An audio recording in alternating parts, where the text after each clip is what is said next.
Hello guys, hope you are enjoying good health. आज हम जो बेसिक्स है मैप की वो लर्न करने की कोशिश करेंगे और रॉट लर्निंग से बचेंगे और कंसेप्चुअली समझेंगे कि मैप में एरिया वाइज और पॉपुलेशन वाइज कौन से कॉन्टिनेंट्स बड़े हैं, ओशियंस कौन कौन से हैं और कहाँ कहाँ पे पाए जाते हैं। इसी तरह से लैटिट्यूड और लॉन्गिट्यूड में क्या डिफरेंस है, मज़ीद यूरेशियन और ओशियाना कौन कौन से कंट्रीज़ हैं या क्या चीज़ें हैं। ये अगर हम एरिया वाइज बात करें तो आप यहाँ पे देख सकते हैं एशिया सबसे बड़ा कॉन्टिनेंट है, उसके बाद अफ्रीका है, फिर नॉर्थ अमेरिका है, फिर साउथ अमेरिका है, उसके बाद एंटार्क्टिका है, फिर यूरोप है और सबसे जो छोटा कॉन्टिनेंट है वो है ऑस्ट्रेलिया। तो एरिया वाइज इनको याद रखना बहुत आसान है, जैसा कि आपको नज़र आ रहा है Asia, Africa, north America, south America, Antarctica, Europe and Australia. अब हम अगर इसको पॉपुलेशन वाइज देखें तो सबसे जो बड़ा कॉन्टिनेंट है वो है एशिया हमारे पास, उसके बाद सबसे ज़्यादा आबादी अफ्रीका में है, देन यहाँ पे थोड़ी सी तरतीब चेंज होती है, इनके बाद आ जाता है यूरोप, यूरोप के बाद आता है नॉर्थ अमेरिका, नॉर्थ अमेरिका के बाद आता है साउथ अमेरिका, उसके बाद आता है ऑस्ट्रेलिया और लास्ट पे आता है एंटार्क्टिका। ये हमारे पास कॉमन सेंस है क्योंकि एंटार्क्टिका में आबादी बहुत कम है तो ये लास्ट में आएगा। अगर यहाँ से आप टोटल काउंट करें तो हमारे पास 7 बनते हैं कॉन्टिनेंट्स, एशिया, यूरोप, 1 2 3 4 5 6 7। तो इस तरह से आपको पता चल गया 7 कॉन्टिनेंट्स हैं। इस तरह से हमने देखा कि एरिया वाइज कौन सा बड़ा है, पॉपुलेशन वाइज कौन सा बड़ा है। तो अगर आपके सामने मैप है और आप इसको इस तरह से याद रखते हैं, अपना जो आप इसको जो फोटोग्राफिक मेमोरी है उसके थ्रू आप इसको याद रखते हैं तो ये आपको लॉन्ग टर्म तक याद रहेगा, बजाय इसके आप इसको रॉटिंग करें या इसको आप इन चीज़ों को रट्टा लगाएं या कोई इनके जो शॉर्ट फॉर्म्स हैं वो बनाएं। नेक्स्ट हम बात कर लेते हैं ओशियंस की। ओशियंस कौन कौन से हैं?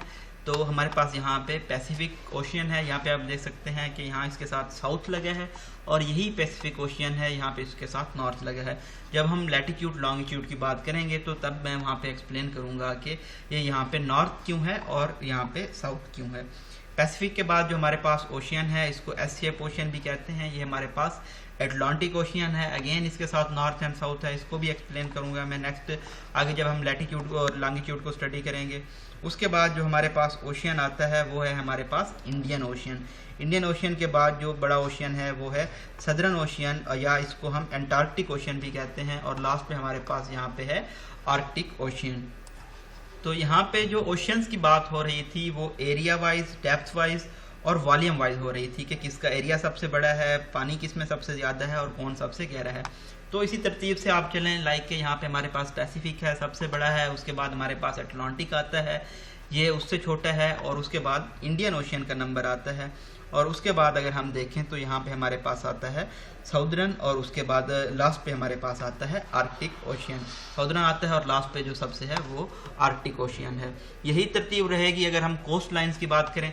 पैसिफिक ओशियन पे सबसे ज़्यादा कोस्ट लाइन्स हैं, उसके बाद हमारे पास अटलांटिक ओशियन आएगा और उसके बाद हमारे पास इंडियन ओशियन आएगा। लेकिन यहाँ पे आके थोड़ी सी तरतीब चेंज हो जाती है कि जो आर्कटिक है यहाँ पे आप देख सकते हैं जो कोस्ट लाइन ज़्यादा ममालिक को, ज़्यादा कॉन्टिनेंट्स को टच कर रही है, तो इसकी जो कोस्ट लाइन के हिसाब से ये आर्कटिक ओशियन बड़ा होगा और जो सदर्न ओशियन है इसको कम कोस्ट लाइन्स हैं वो जो टच करेंगी।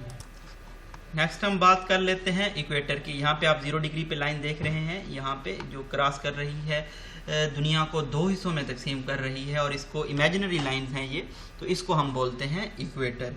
इक्वेटर के 2 साइड्स होती हैं, यानी कि जो ऊपर वाली साइड है इसको नॉर्दर्न हेमिस्फेयर बोलते हैं और जो नीचे वाली साइड है इसको साउदर्न हेमिस्फेयर बोलते हैं। तो यहाँ से आप आइडिया लगा सकते हैं कि इसको नॉर्दर्न किस लिए बोलते हैं कि ये नॉर्थ साइड पे है, इसलिए हमने इसको बोला नॉर्थ पैसिफिक ओशियन और नॉर्थ अटलांटिक ओशियन। और जो साउदर्न साइड पे पार्ट है पैसिफिक ओशियन को उसको हमने कहा साउथ पैसिफिक ओशियन और इसी तरह से साउथ अटलांटिक ओशियन।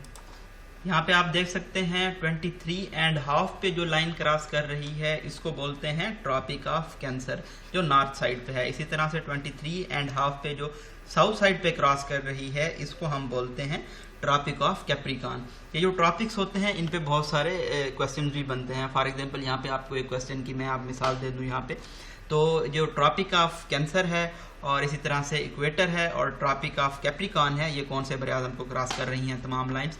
तो आप देख रहे हैं यहाँ पे ये अफ्रीका को क्रॉस कर रही हैं तीनों लाइंस, यानी कि ट्रॉपिक ऑफ कैंसर भी, इक्वेटर भी और ट्रॉपिक ऑफ कैप्रिकॉन भी। नेक्स्ट अगर हम देखें तो 66.5 डिग्री पे, तो इसको आप देख सकते हैं आर्कटिक साइड पे है, तो इसको आर्कटिक सर्कल कहते हैं। इसी तरह से अगर हम नॉर्दर्न साइड पे देखें तो यहाँ साउदर्न साइड पे देखें तो यहाँ हमारे पास 66.5 पे एंटार्क्टिका साइड पे है, तो इसको एंटार्क्टिक सर्कल बोलते हैं। तो यहाँ हमारे पास लाइंस जो हैं, तो यहाँ पे आपने देख लिया कि ट्रॉपिक ऑफ कैंसर है और इसी तरह से ट्रॉपिक ऑफ कैप्रिकॉर्न है और उसके बाद आर्कटिक सर्कल है और एंटार्क्टिक सर्कल है। अब अगर हम इस तरह से देखें तो यहाँ भी दरमियान में एक लाइन क्रॉस कर रही है, तो इस लाइन को हम बोलते हैं प्राइम मेरिडियन। तो प्राइम मेरिडियन के अतराफ में जो लाइंस हैं आप देखें ये बिल्कुल पैरेलल नहीं है इन लाइंस की तरह, लैटिट्यूड्स की तरह। ये लॉन्गिट्यूडनल जो लाइंस हैं ये आप देखें जो स्टार्ट है यहाँ पे, तो ये ज़्यादा इनमें फासला पाया जाता है और जब ये यहाँ पे आर्कटिक या एंटार्क्टिका के करीब हो जाती हैं तो वहाँ पे इनमें जो फासला होता है ये कम हो जाता है।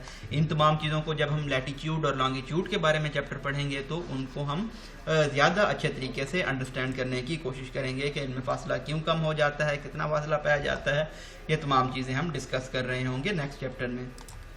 अच्छा, अगर आप मैप को गौर से देख रहे हैं तो यहाँ पे आपके माइंड में क्वेश्चन आ सकता है कि वो कौन सा पॉइंट है जहाँ पे ये दोनों लाइंस एक दूसरे को क्रॉस करेंगी, यानी कि इक्वेटर और जो प्राइम मेरिडियन है ये कहाँ पे क्रॉस करेंगी। तो ये जो पॉइंट है अफ्रीका के साथ है, इसको गल्फ ऑफ गाइनी कहते हैं। तो गल्फ ऑफ गाइनी पे ये दोनों जो लाइंस हैं ये क्रॉस कर रही होती हैं। नेक्स्ट जो हमारे पास टॉपिक है वो है यूरेशियन। यहाँ पे आप देखें एशिया और यूरोप दोनों को अगर हम मिला के पढ़ें तो इनको हम यूरेशियन कहते हैं। यूरोप और एशिया को जो उराल माउंटेन हैं ये अलग कर रहे हैं। इसी तरह से अगर हम ओशियाना की बात करें तो जो ऑस्ट्रेलिया और इसके नियर बाई आइलैंड्स होते हैं हम उनको इन तमाम को मिला के ओशियाना कहते हैं। होपफुली अगर हम इन तमाम चीज़ों को देखें तो अब आपको जो जनरल या बेसिक अंडरस्टैंडिंग है मैप की वो आप समझ गए होंगे। अगर हम इसको एक बिल्कुल ही ब्रीफली रिवाइज करने की कोशिश करें तो कॉन्टिनेंट्स हमारे पास 7 हैं। अगर हम एरिया वाइज देखें तो Asia, Africa, north America, south America, Antarctica, Europe और ऑस्ट्रेलिया हैं। इसी तरह से अगर हम पॉपुलेशन वाइज देखें तो हमने कहा था एशिया सबसे बड़ा है, फिर अफ्रीका है, फिर यूरोप है, फिर नॉर्थ अमेरिका है, साउथ अमेरिका है और ऑस्ट्रेलिया है एंड एंटार्कटिका है। तो इस तरह से हमने ये area wise, population wise continents hopefully अब आपको याद रहेंगे। हम फन तरीके से इसको पढ़ने की कोशिश कर रहे हैं। ओशियंस की बात की थी तो हम इस तरह से चले थे कि पैसिफिक सबसे बड़ा है, फिर अटलांटिक आता है, फिर इंडियन ओशियन आता है, फिर सदर्न ओशियन आता है और लास्ट पे आता है आर्कटिक ओशियन। ये एरिया, डेप्थ और वॉल्यूम वाइज बात हो रही थी। जब हमने कहा था कोस्ट लाइन की बात करते हैं तो कोस्ट लाइन में सिर्फ सदर्न और आर्कटिक में ये फ़र्क है कि आर्कटिक ज़्यादा कोस्ट लाइन को टच कर रहा है as compare to southern ocean. और यूरेशियन कंट्री की हमने बात की, यूरोप और एशिया को हम इकट्ठे मिला के पढ़ें तो हम इनको यूरेशियन कहते हैं। इसको हम मज़ीद डिटेल से पढ़ेंगे जब हम कॉन्टिनेंट्स को अलग अलग करके पढ़ रहे होंगे। हम एशिया को पढ़ेंगे, अफ्रीका को पढ़ेंगे और जो बाकी कॉन्टिनेंट्स हैं। उसके बाद हमने ओशियाना की बात की कि जो ऑस्ट्रेलिया और इसके नियर बाई आइलैंड्स हैं उनको हम ओशियाना कहते हैं। जो मेन चीज़ थी यहाँ पे समझने के लिए वो लैटिट्यूड थी और लॉन्गिट्यूड थी। लैटिट्यूड पे जो लाइंस हैं आप देख रहे हैं ये एक दूसरे के पैरेलल हैं और जो लैटिट्यूड पे जो लाइन क्रॉस कर रही है हम इसको इक्वेटर कहते हैं। अपर साइड पे जो इक्वेटर के हेमिस्फेयर है उसको नॉर्दर्न हेमिस्फेयर कहते हैं और जो लोअर साइड पे हमारे पास हेमिस्फेयर है उसको हम सदर्न हेमिस्फेयर कहते हैं। इस तरह आप देख सकते हैं यहाँ पे अपनी याद दहानी के लिए हम साउथ पैसिफिक ओशियन बोलते हैं और जो ऊपर की साइड पे ओशियन है उसको हम नॉर्थ पैसिफिक ओशियन बोलते हैं। इसी तरह same goes for Atlantic ocean, north Atlantic ocean and then south Atlantic ocean. और हमने दूसरी लाइन की बात की थी यहाँ पे जो ऊपर 23.5 डिग्री पे लाइन थी उसको हमने ट्रॉपिक ऑफ कैंसर कहा था और इसी तरह से जो साउथ पे लाइन थी उसको हमने ट्रॉपिक ऑफ कैप्रिकॉर्न कहा था। इसी तरह से जो 66.5 पे हमारे पास लाइन थी उसको हमने आर्कटिक सर्कल कहा था और 66.5 पे साउथ की जानिब जो लाइन थी हमने उसको क्या कहा था, एंटार्क्टिक सर्कल कहा था। तो ये होपफुली आप समझ गए होंगे लैटिट्यूड के बारे में। इसी तरह से जो दरमियान में लाइन क्रॉस कर रही थी तो इसको हमने कहा क्या कहते हैं, प्राइम मेरिडियन कहते हैं। और जो जिस पॉइंट पे ये एक दूसरे को क्रॉस कर रही हैं इक्वेटर और प्राइम मेरिडियन, इसको हम कहते हैं गल्फ ऑफ गाइनी और ये अफ्रीका के करीब जगह पाई जाती है। और ये जो लाइंस हैं इस लॉन्गिट्यूड की साइड पे वो लाइन आपस में पैरेलल नहीं है। जो पोल्स हैं उस पे जाके इनका जो फासला है वो कम हो जाता है और जो दरमियान में है इनका फासला जहाँ पे ये लाइंस क्रॉस कर रही हैं यहाँ पे फासला ज़्यादा है। तो इसको हम मज़ीद डिटेल से स्टडी करेंगे जब हम लैटिट्यूड और लॉन्गिट्यूड स्टडी कर रहे होंगे। जो आज का लेक्चर था ये बेसिकली जो बेसिक्स हैं मैप की उसके बारे में था। होपफुली आप अंडरस्टैंड कर गए होंगे। अगर आप समझते हैं कि आपका इसमें इंटरेस्ट है मैपिंग में और अच्छे तरीके से मैं चीज़ें डिलीवर कर पाया हूँ तो आप ज़रूर बताइएगा, ताकि हम मैप्स की जो बाकी चीज़ें हैं उनको कंटिन्यू करें। जैसा कि हम जो कॉन्टिनेंट्स हैं उनको अलग अलग पढ़ें, उनके जो कंट्रीज़ हैं और उनके जो कहाँ पे पाए जाते हैं, कौन से हेमिस्फेयर में पाए जाते हैं, तो ये तमाम चीज़ें हैं, कौन से टॉपिक में पाए जाते हैं। तो अगर आप चाहते हैं ये तमाम चीज़ें हम स्टडी करें तो ज़रूर अपनी राय दीजिएगा, ताकि हम इस जो प्रोसेस है जो हमने स्टार्ट किया है मैप को लर्न करने का, इसको कंटिन्यू कर पाएँ। अपनी दुआओं में याद रखिएगा। Thank you so much. अल्लाह हाफिज़।